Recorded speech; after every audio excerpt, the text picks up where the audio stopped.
just do a quick introduction of the Plant Protein Alliance. Can you see my screen, David? Yes, that's fine. Thank you. Perfect. Okay. So today we'll start with a quick introduction, then we'll have David and Roy's presentation, followed by a question and answer period and some closing remarks. And then there'll be time for you to meet everyone else who's attended in the breakout rooms. So the team here moderating is Donna Christensen, who's a communication specialist. She's new to the PPAA team. As well, we have Chris Glass, who is a marketing specialist with PPAA, and myself, Shannon. And I've been with PPAA since last January, and I really enjoy working with the organization and all the fantastic events that we put on. We cover all sorts of different areas of the plant protein world, and it's very interesting to see. Our special guests today are David Fielder and Roy, and they'll be introducing us to Plant Protein 101. A little bit about the Plant Protein Alliance for those who aren't familiar with us. We help to connect people from across the ecosystem. We're really here to help make this area successful. And we really want to see Canada become a leader in plant-based processing.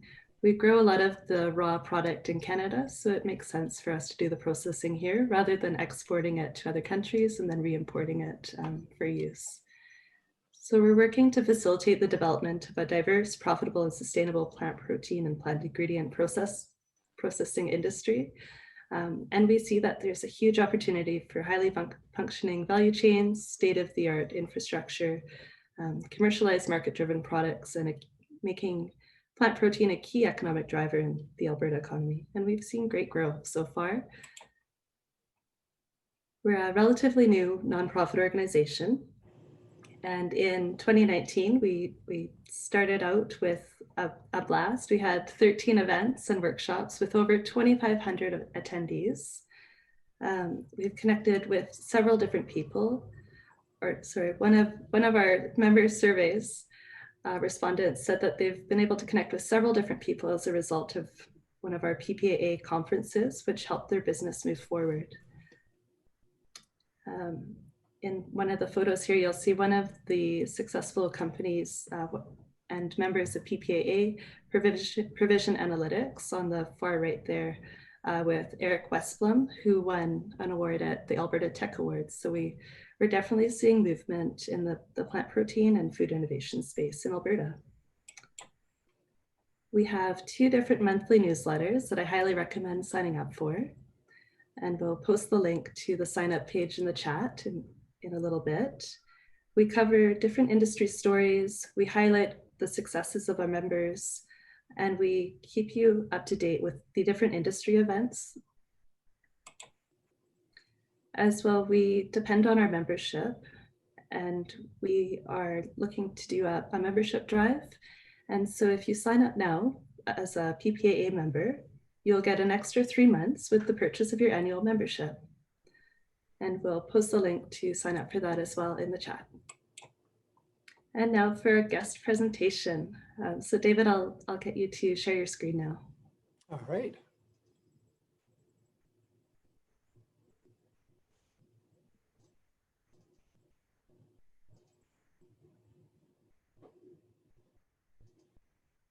Okay, how's that? Looks good. Thanks, David. Okay, well, good morning, everyone. This morning, I'd like to give everybody a little bit of an introduction about plant-based proteins. I call this Plant-Based Proteins 101. And this is going to be the first of 3 webinars that the PPAA is going to be hosting over the next few weeks. And this is just the introduction. So first and foremost, I'd like to thank the PPAA for introducing me and inviting me here this afternoon to give this talk. What I'd like to cover off is understanding a little bit about the markets that we're seeing not only globally, but through national and regional scenes. Some of the consumer trends that we're seeing right now, a little bit about what protein's all about and what type of products you can put the plant proteins into, and also some interesting non-food uses. Near the end of the talk, I'll talk a little bit about some of the very basic processing of crops to obtain different protein ingredients. And this will be a good segue to the webinar that Trevor Busy is going to be giving next week on the scale-up component of processing. And then at the very end, I'd like to introduce a client of mine, Roy Wurgaft of Wurgaft Consulting, who we've worked with, and I'll ask him to talk a little bit about his company, and then I'll have a few questions for him before we wrap up the session. So why are plant-based proteins important right now? Essentially, the answer is that our future sources of protein to feed the global population cannot rest on just animal protein alone. And so it's not a case of trying to convert everybody from meat eaters to plant-based eaters, but there's obviously a nice mix of somewhere in between. Right now, we have a population of about 7.8 billion people on the planet right now, and it's hard to believe that the population is expected to grow by 30% in 30 years to an estimated 10 billion people. A lot of this will be seen through the middle class in the Asia Pacific area. And of course, you know, that food output, or the global food output, will have to grow significantly to feed those people. And so this slide just shows just a projected market by Mordant Intelligence. And you can see the Asia Pacific area in green is obviously the largest growth area for the plant protein market, followed by Europe and South America, and then followed up by North America and Africa. So plant-based proteins really are fundamental in addressing a lot of these food problems for really 4 specific areas. One, as I mentioned, is the global food security, and that animal protein certainly won't be able to keep up with the demand of protein that's required for the world. In terms of agriculture, it's a much more sustainable type of process requiring lower energy requirements. The amount of water use is somewhat more efficient than in an animal-based protein system. Some of the numbers have ranged anywhere from sort of 1.5 to 7 times the amount of water to raise 1 kilogram of meat compared to a plant protein. And depending on the type of crops that are being used, a number of them, especially the pulses, and that includes the peas, the beans, and the lentils, improve soil by absorbing nitrogen through the atmosphere and converting that to urea and nutrients for the plants itself.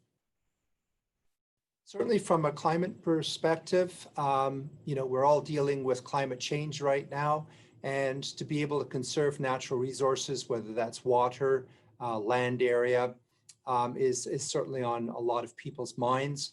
Lower greenhouse emissions are certainly well known in a plant-based protein model compared to an existing land model, or sorry, a meat animal product model. And the byproducts from plant-based processing can also lead to secondary products, waste streams that can be used in other industries. And then finally, in terms of our general health, as we'll see, the plant-based proteins have a number of nutritional benefits, not only for the protein, but also the fiber, the carbohydrates that are present, and also the minerals. For people that are gluten intolerant or lactose intolerant, there are benefits for using plant-based proteins, lower allergen risks, and the area of chronic disease prevention in terms of things like gastrointestinal diseases and cardiovascular diseases can certainly be benefited through the use of plant-based proteins in a diet. So the global protein story goes back many decades, but even as early back or as far back as just 6 years ago, there were really three main plant proteins in the commercial market, and those were from soy, wheat, and peas. Things like rice and potato proteins and even pea proteins were still a little bit on the horizon. And part of that was the reason that there was not a lot of flavor and taste profiles that these proteins provided. And this has certainly changed in a reasonably short period of time.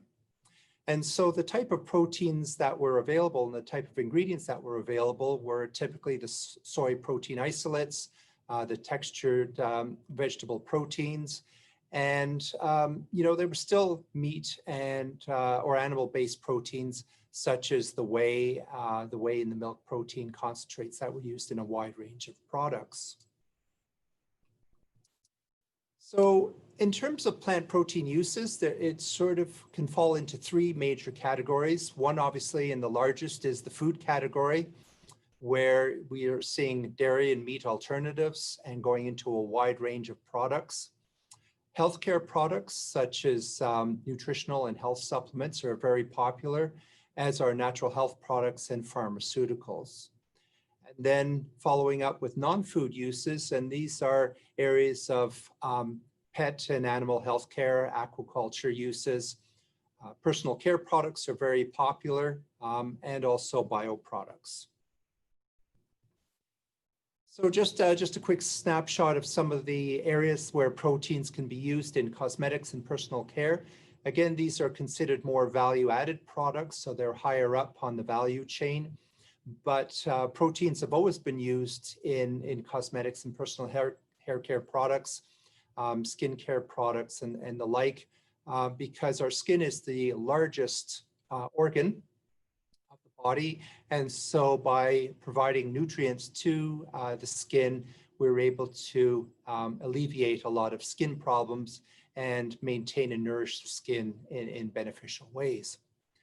One can also then take proteins and modify them to produce peptides and modified proteins, and even going down as far as amino acids. And I'll talk about from a chemical structure standpoint how those are all linked.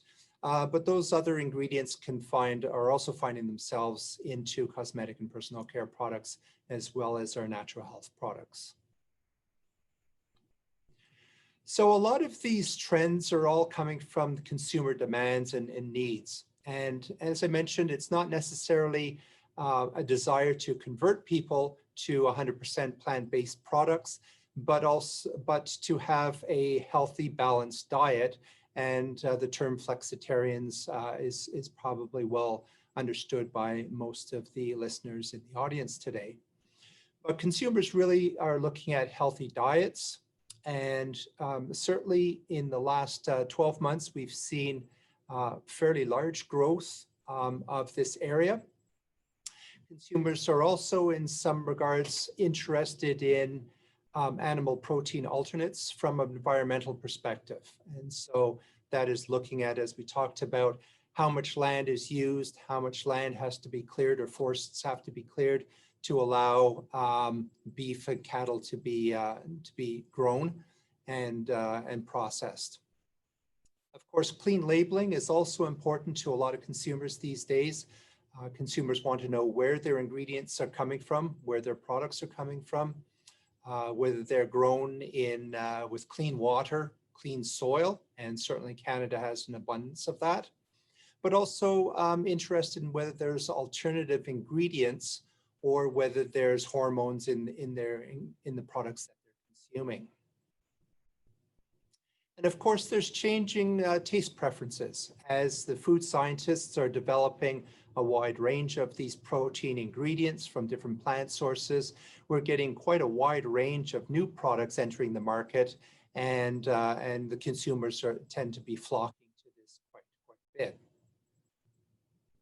Some of the challenges, obviously, and historically, and these are changing almost by the day, are the look of the protein material itself. You know, does it look like a piece of cardboard? Does it taste like a piece of cardboard?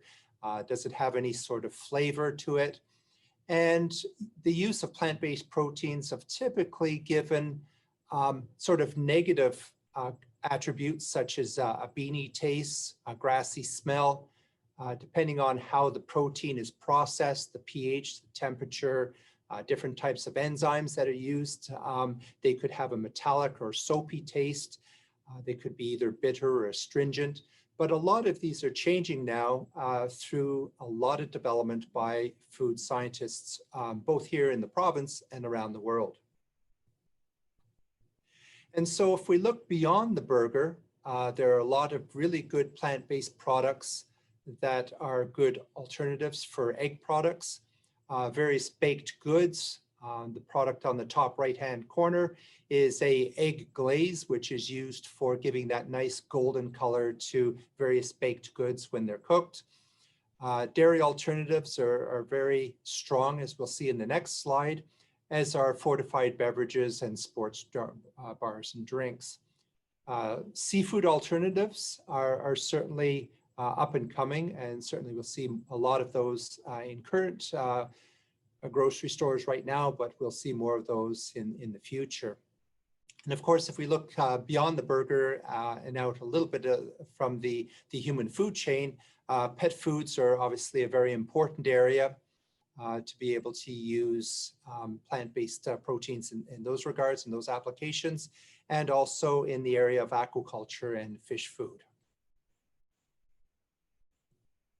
So when I gave a talk last year, it was more along the lines of the question that I was asking was, is the plant-based proteins more of a hype, a consumer hype, or is it here to stay? And I think the numbers in this slide clearly show, or in the next few slides, clearly show that the market is definitely here to stay.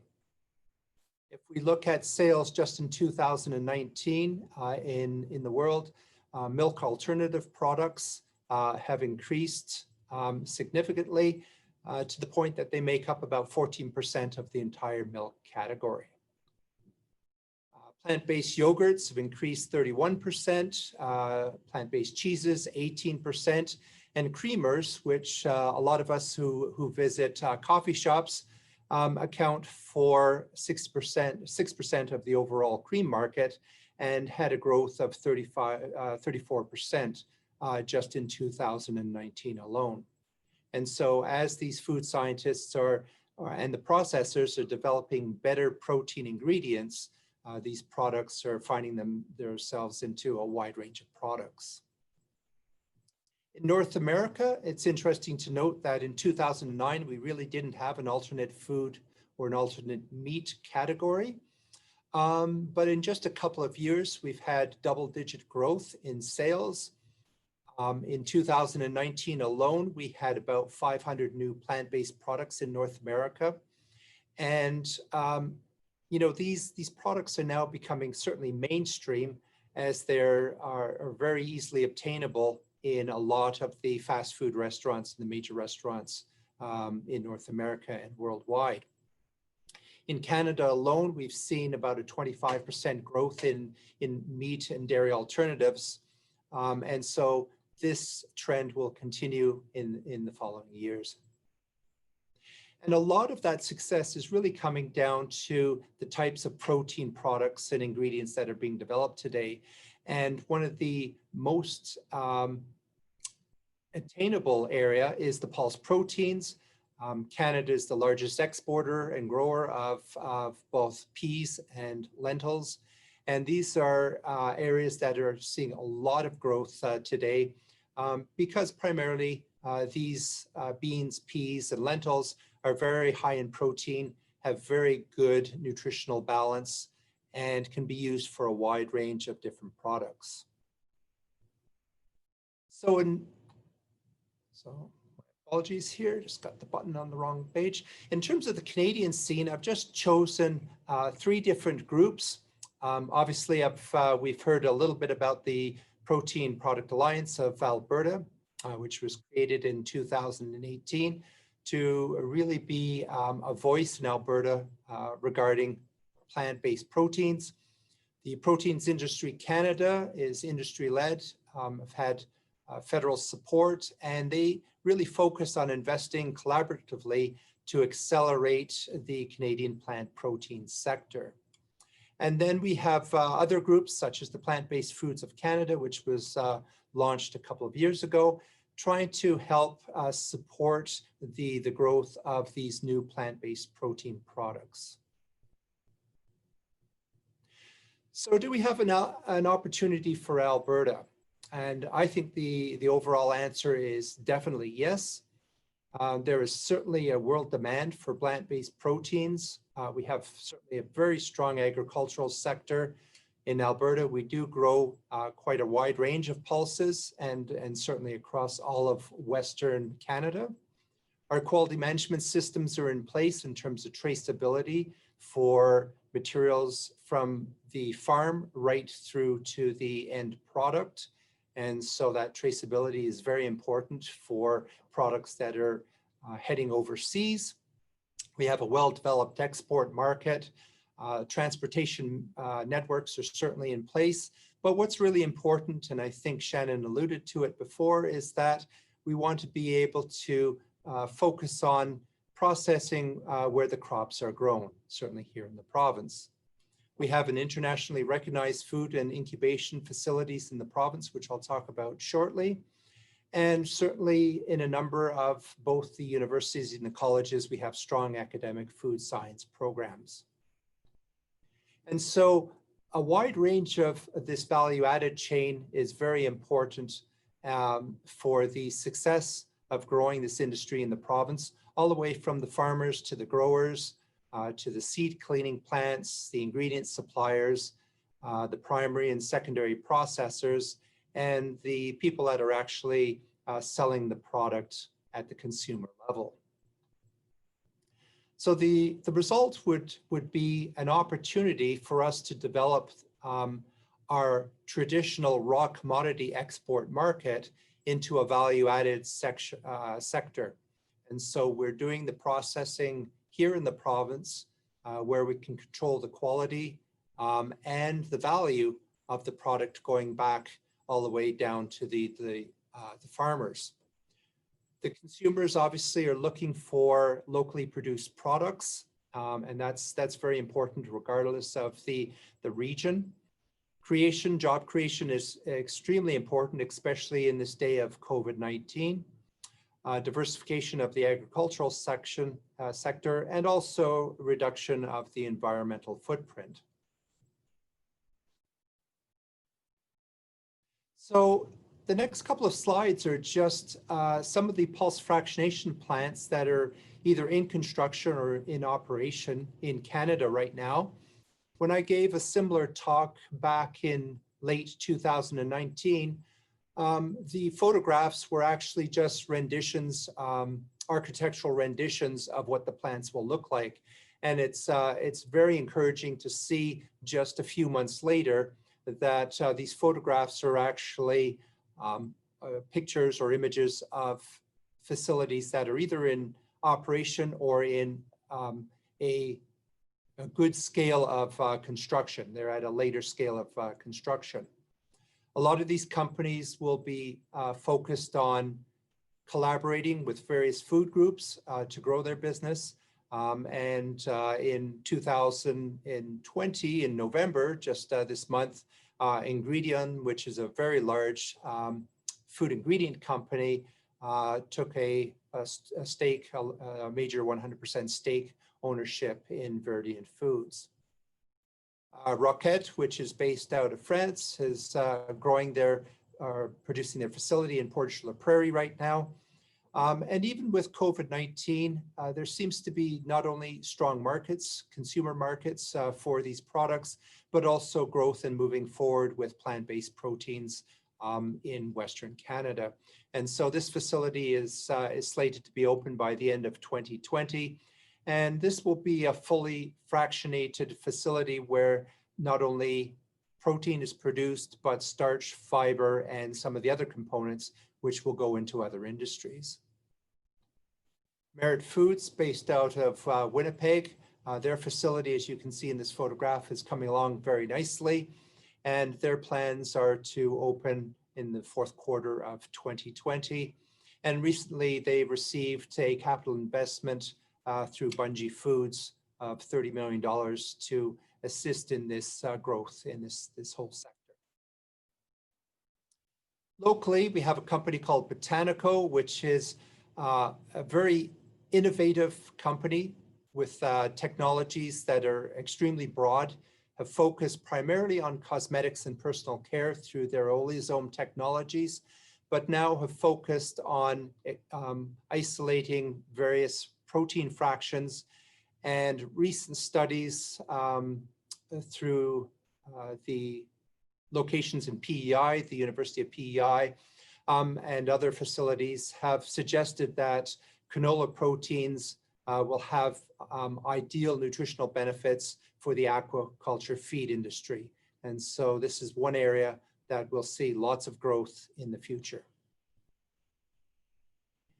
In Alberta, we have and within the government, we have the Food Processing Development Center. And of course, there's been a lot of development over the last few years with a wide range of different ingredients, including not only the peas and the beans and the lentils, but also other types of traditional protein sources from cereal grains. If anybody's interested, tomorrow the AOAC, the American Oil Cosmetics Society, has a free webinar on almonds, extraction and use of almond protein in various food ingredients. So if anybody's interested, please check the AOAC website and you can get some information about that. So at Leduc, at the Food Processing Development Center, a number of companies working with the food scientists and engineers have developed a wide range of products with a lot of different functionality, and a lot of these products have entered the food market. So the future of plant-based proteins will, I think, come from sort of four areas. One is the development of new plant proteins from currently untapped crops. These also could be secondary streams from processes that, for instance, are isolating starch or isolating oil from crops. And the protein right now is either going to animal feed or going to landfill. And perhaps this is a stream that allows us to go after, processors to go after new sources of protein. Because proteins have a wide range of different functionality, they can be blended and will be blended to improve the protein quality as well as the functionality as various products. Development of fermentation-derived plant proteins is certainly growing. So proteins from yeasts, from algae are growing because they can be produced in a very small footprint and produce a wide range of functionality that other plant-based proteins may or may not have. And of course, as I've alluded to a number of times throughout this presentation, this webinar, is that this market hasn't grown without all of the hard work of the food scientists that are currently developing and improving the texture, the mouthfeel, the taste profiles that allow these new food products to enter the marketplace and be accepted by the consumer. So the takeaway message that I think we can have from this webinar is that the world demand for pulses certainly outweigh the future supply. And Canada, Western Canada, and especially Alberta are all really positioned to be a leader in not only pulse production, but also pulse ingredients for the number of reasons that I've talked about. And Alberta should really be as competitive, if not more competitive, than any of the other provinces in attracting and developing a plant-based protein processing industry. And certainly by looking at the poll and the number of different people from various sectors in the province here and outside, I think that is certainly a testament to the interest and the opportunities that we have in the province moving forward. So I'm going to just spend a couple of minutes on just 2 or 3 slides talking about plant protein processing. And this is going to be essentially a segue to the webinar that will be given next week. So for those who are wondering about what protein's all about, protein is really a basic fundamental component for us. It exists as a structural component in plants. We're full of protein to the most part. If you look at our skin, it's based on collagen, which is a protein. Our hair, keratin, is a protein. And the proteins, depending on their shape and their molecular structure, will have a wide range of different functionality. And they're important because they are used in the production of things like enzymes, hormones, transportation systems, not only within our body, but within the plant. And so if we start at the very basic building blocks, we have amino acids. You can think of these as basic bricks. As you start cementing the bricks together, you produce peptides. They are a little larger. And then if you start combining these larger peptides together and introducing other components, such as minerals and so forth, you get a very interesting three-dimensional structure, which is biologically active, which is your protein. And so as you start with protein and you start chopping it down in size, then it essentially becomes more water soluble and gives you more opportunity for different functionality. And so when one isolates protein from different plant materials, you can modify it through heat, through pH, through enzymes, and that can give you quite a wide range of different functionality from a single plant source. And so in terms of processing crops for protein, traditionally protein was always sort of considered as a byproduct, where oil and starches were always very important. And nowadays there are processes which are specifically developed to isolate the protein, and notwithstanding that the starch and oils that may come from some plants can also be utilized in other industries. So essentially there's really two conventional methods for producing plant-based ingredients. One is a dry fractionation process, which includes involves milling the peas or the beans or the lentils or the cereal grains once they've been cleaned and sorted. And then due to the difference in density between protein and starch, one can use air classification technology to enrich products called protein concentrates. And you can get flours which are higher in protein than if the whole grain or seed was milled in one shot. Wet extrusion is a process where you're now introducing that flour into water, you're adjusting pH and temperature, and you're extracting the protein out of the matrix and then purifying that and then drying the material to produce a high protein isolate, which can be used in a wide range of products. Both are quite different. There are different costs involved, and next week's webinar will go into that into detail.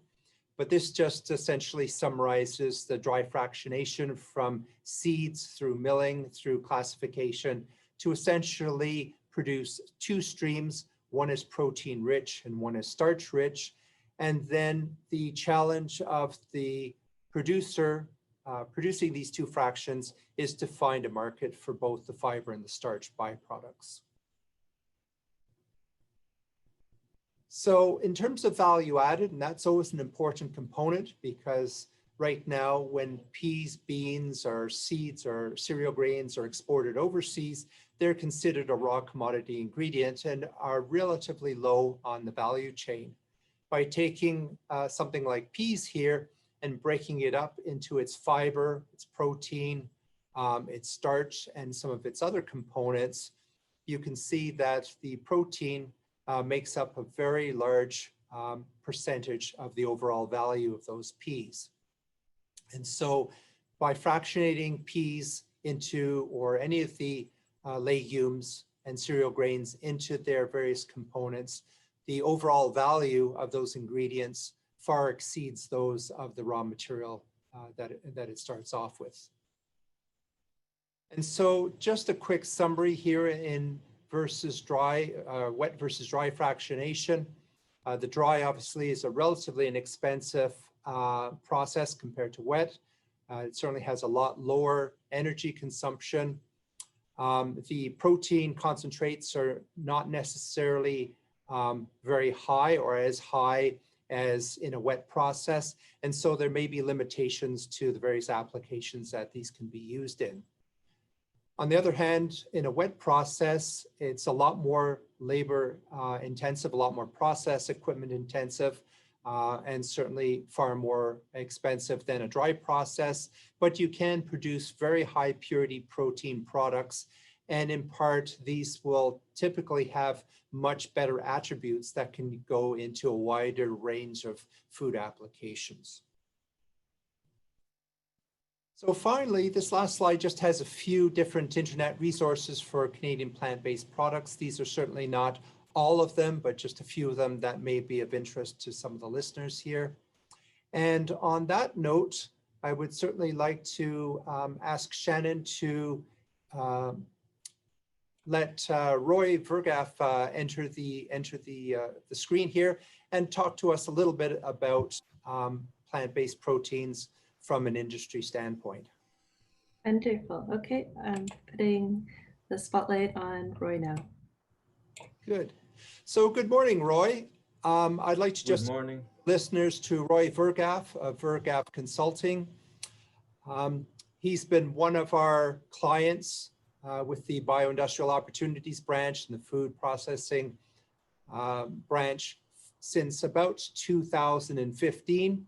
And has been instrumental in developing new products and processes throughout the world. So on that note, I think Roy would be best to talk a little bit about his company and the type of products that he's been involved with. So Roy, I'll hand it over to you.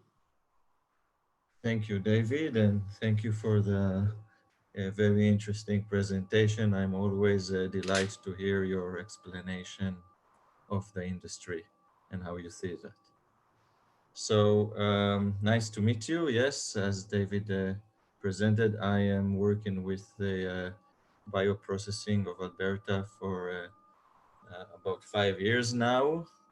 My company is specialized, working with professional strategic partners and leading companies in a synergetic approach to explore and develop plant-based protein businesses in terms of operation and exploring new sources of raw materials and technologies, and also formulating food applications used plant-based proteins.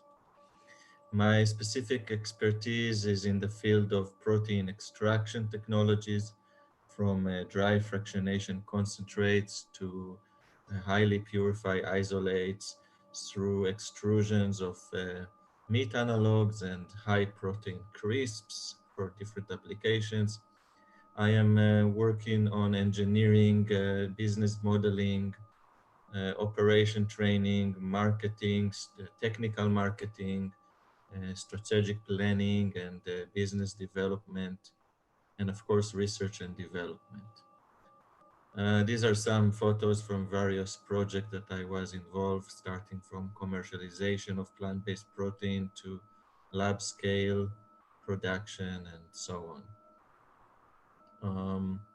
This is one slide that I wanted to emphasize some key factors for success commercialization of plant-based protein based on the experience that I gather over the years. So one very important, hold on, can you hear me? Yeah. Yep, we can hear you. Thank you. Important factor is the raw material. Raw materials can start from, of course, pea, fava, soy, lentil, each raw material has its own cost structures in terms of yield of growing the raw material, the traceability of where it was grown, how the quality of selecting the raw material is controlled. It's a very important factor to produce a high quality protein. The process design, if one wants to get into building a plant-based protein operation, it is very important to be able to select the right equipment, to have enough database that the process design is based on, to decide what level of automation, and to have understanding of what the quality assurance standards and the local regulations are in the place where the plant is being established. The third factor is the byproducts, especially for pulses like pea and lentil and fava. There is a lot of starch and hulls and fibers, which sometimes are actually are the majority of the composition of the seed. And if there is no solution to those byproducts that make sense both economically and logistically, the whole project can be failed economically. The fourth factor is the team, of course. A team of engaging into building a plant-based protein needs to have the capability, the agility, the skilled, the experience, and of course to be fully engaged in the specific project. And the last key factor that in my experience, of course, it's the marketing and the product quality, which is actually one of the most important. As time goes, there will be more and more protein in the market, and product proposition with a high quality and the ability to build a strategic marketing and pricing policy during the establishment of the go-to-market strategy is very important. So this is about it. I did a lot of work with David, and I must say that both the bioindustrial processing unit in Leduc and also in Edmonton are having quite a lot of the ability to mimic and to illustrate large-scale plant-based protein fractionation capabilities and technologies. And over the years, I found it as actually one of the best places in the world to produce article materials that are very similar to what a very large plant can produce. Perfect. Thank you. Thank you very Excellent. much. All right, at this point, I would like to open up the floor for any questions. So if you have any questions for either of our two guests today or anybody on the PPA team here, please put them in the chat line and I will make sure they get answered. We have about 5 minutes for this, and then we're going to move into our breakout session as well. So are there any questions from anybody on the webinar today?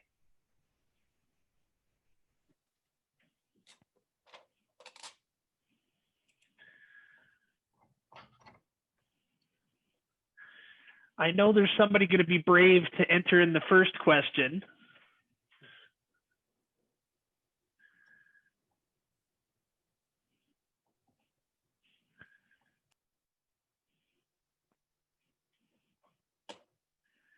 Let me just see here. So I have a question for you, David. It's not being asked here, but I see a great deal of people from different governments. Oh, there are some coming in here. So what would be some of the infrastructure requirements for a facility, in your opinion? Okay, well, I certainly don't want to take away from Trevor Pizzi's talk next week, which I would certainly recommend the the participant to go and watch. It's very very enlightening. But some of the infrastructure obviously would look at what sort of utility you have in a certain area. What is the actual footprint of that facility going to look like? Whether there's transportation links, whether it's rail or road, to get not only your raw materials in to the facility, but also to get finished product out. Also, how you handle your wastewater materials, and certainly in certain areas in the province, the use of water and the use of and treatment of wastewater is very important. So I would probably defer to Trevor's presentation next week for that detailed information. Okay, and let me see here. Shannon has a couple of questions, but I'm going to go to Gary's first. Are you seeing facilities develop in Alberta? Are there cogen CHP opportunities for power and heat here? That's probably not an area of my expertise, but I'll certainly be able to link that person's question or that person with some people within our facility that might have some good answers for them. Okay, excellent. Sophia's asking, what are the costs associated with researching protein extraction research? Well, it depends, and that's probably a little bit of a plug that I can now just talk a little bit about the food and bioprocessing branch, which I belong to. This is under the Ministry of Agriculture and Forestry, and our mandate is really to assist companies to develop and grow their business through new product and new process development. So the government's mandate, our mandate, is really in the area of job creation. We want to diversify the agricultural sector, and we want to maximize value through the fractionation processing scenario that allows the production and development of new value-added products. We also have not only technical and engineering expertise, but also business development officers that can help our clients in terms of market access, discussion of funding, networking within the province and outside the province.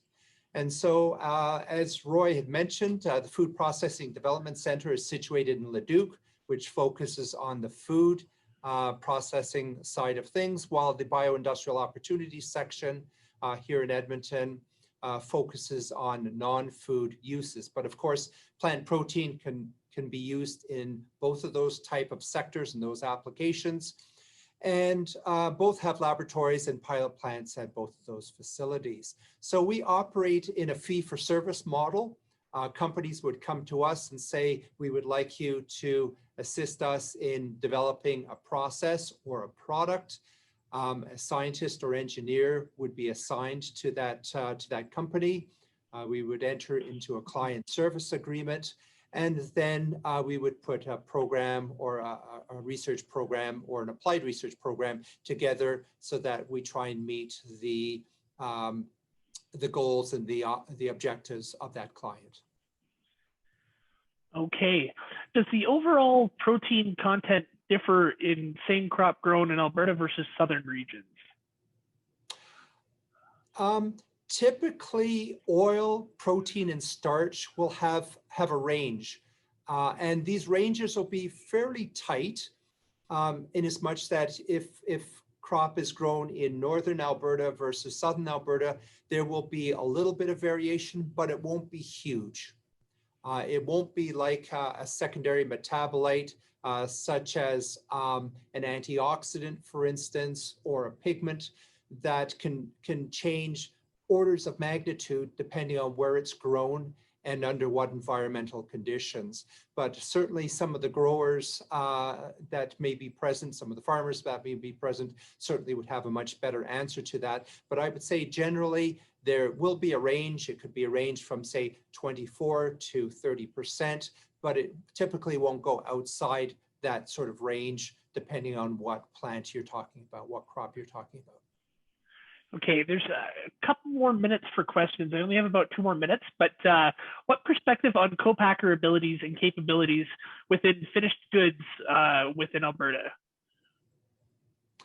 Okay, again, that's just falling a little outside of the food processing area. So I'd certainly be I'd be more than happy to provide some additional information offline to that reader. But other than the food bioprocessing branch, which has a development center neighboring that facility or butted onto that facility, is industrial incubator, which allows companies to rent a specific bay where they can bring in their equipment and their own materials to do processing on a small scale until such time as that they have the ability to build their own facility and grow. Okay, and the last 2 questions from the Olson family, that you alluded to the fact that not all proteins are created equal. What are the attributes of a high quality protein, and what crop is closest to this? Well, that's a bit of a tough one, because when it comes to proteins, it can be a wide range of crops. We talked about pulses and legumes. We've also talked about cereal grains and oil seeds, and going into some very unusual or types of materials such as yeast and algae, which are becoming more important. Now, each of these will have a range of different proteins and different nutritional qualities. Some essential amino acids may be missing from some of these protein sources. But on the other hand, some of these protein sources will have much better applications for certain things. And an example of this would be certain proteins, plant proteins, will be good for the beverage market because they have a different taste profile, they have a different solubility profile. Others will be better in baking goods, alternative meats, and so forth. So as you saw in one of the slides, producers are now starting to use mixed groups of plant proteins to give a very well-rounded set of functionality used for different applications. Okay, so yeah, not that one silver bullet just yet, eh? Not just yet. We are out of time for questions, so sorry, Mike, I didn't get to your question there, but hopefully we'll have a chance to ask it in the breakout rooms. So I'm going to get Shannon to open those up. This is an opportunity for us to have a little bit more intimate conversation and to do a little bit of networking. So please don't be shy once you go in there. Introduce yourself, turn your cameras on, say hello, and we'll go from there. So I will see you in the breakout rooms. As a reminder, we'll be having Fractionation 101 and Financing 101. So each week is a different event. If you'd love to continue the conversation, please join us there. And we'll be sending out a post-event survey. Let us know what you think, what you would like to see changed. We are new to this virtual platform way of doing events. So we love your feedback. We want to improve every time. If you'd like to learn more, there's some links here for Wurgaft and alberta.ca. As well, we'll send out an email after with the contact information for both of our speakers. And the video recording will be posted on ppaa.ca within the next few days. Thank you very much, everyone, for attending, and we hope to see you at our next event. Thank you. Bye.